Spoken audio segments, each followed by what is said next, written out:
Je suis obligée de faire une pause dans le sport et je suis dégoûtée. Je n'aurais jamais cru dire ça un jour. Si on m'avait dit un jour, tu verras, tu devras faire une pause dans le sport et tu seras dégoûtée, j'aurais dit oula non. Au contraire, j'aurais été contente. Je suis dégoûtée parce que donc je prépare une course de 20 km qui s'appelle Marseille-Cassis en octobre prochain.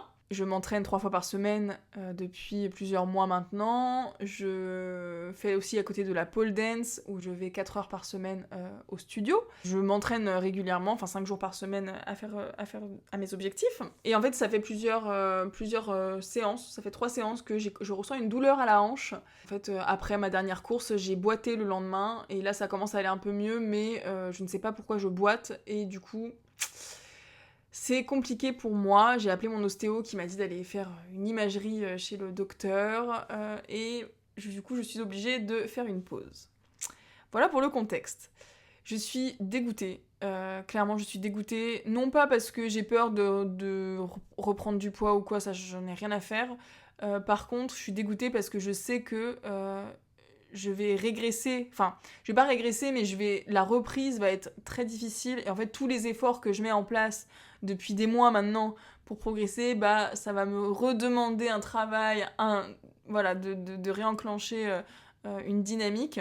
Je sais aussi que quand on stoppe une habitude, pour la reprendre, c'est plus difficile. Mais j'essaie de ne pas me conditionner à ça. Et j'espère surtout en fait que ça va aller. Et du coup, là, mon conseil, c'est vraiment d'écouter son corps.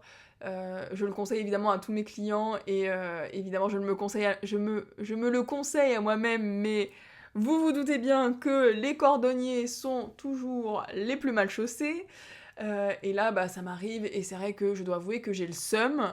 Clairement, j'ai le seum, je ne vais pas dire le contraire. Par contre, en fait, j'accepte la situation. Je ne la contrôle pas à 100%, mon corps me lâche, bah, c'est tant pis.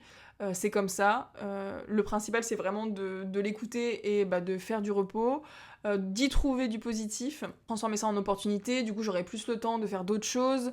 Je vais remplacer le temps que je passais au sport à faire autre chose qui soit utile pour moi. Je vais pas le passer à me plaindre et à geindre que ouin ouin, je ne peux pas faire de sport, gna gna gna. Non, c'est bon, j'ai eu mon contre-coup le lendemain où j'étais là, bon, c'est chiant, ça me saoule, mais c'est comme ça. Le mieux que je puisse faire, c'est de prendre soin de moi et de me reposer et d'aller guérir tout ça. Une fois que la phase d'encaissement, avec tout ce que ça engendre, est passée, la phase d'acceptation et maintenant comment je vais transformer ça en opportunité. Donc là, je vais faire une pause d'une semaine, je vais aller faire mes examens, je verrai quand je reprendrai en douceur. Mais voilà, cette petite vidéo, c'est aussi pour t'aider si tu traverses ça. Je sais que j'en vois beaucoup sur mon compte Instagram qui se blessent régulièrement. Vous voyez, bah, moi je suis tombée en plus, pendant cette fameuse course, la dernière course, voilà, donc je pars avec ce souvenir-là.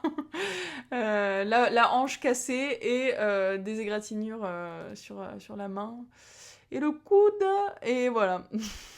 Et j'en vois beaucoup sur mon compte Instagram qui se blessent et qui sont dégoûtés et je sais, je comprends, parce qu'en fait quand tu es limité par ton corps, c'est là où tu te dis putain, je l'apprécie pas assez en temps normal.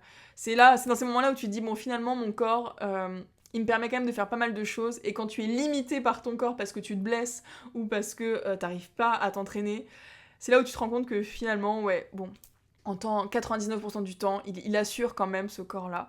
Donc gratitude pour ton corps qui te permet de faire ce que tu as envie de faire. Et voilà, repos pour quand tu te blesses et prendre soin de soi. Donc voilà, c'était une petite vidéo un peu comme ça, mais je sais que ça parlera à certaines personnes parce que j'en ai parlé sur mon compte Instagram et j'ai échangé avec beaucoup d'entre mes abonnés sur ce sujet-là. Donc quand tu as une mauvaise nouvelle comme ça que tu ne contrôles pas à 100%, la phase d'encaissement, où là, autorise-toi à geindre, à pleurer, à chouiner, à victimiser si ça te fait du bien, parce qu'en vrai, voilà, il faut aussi accepter, il faut aussi voilà, se faire de son mieux. Mais une fois que tu as passé cette phase-là, acceptation et transformation de ça en opportunité.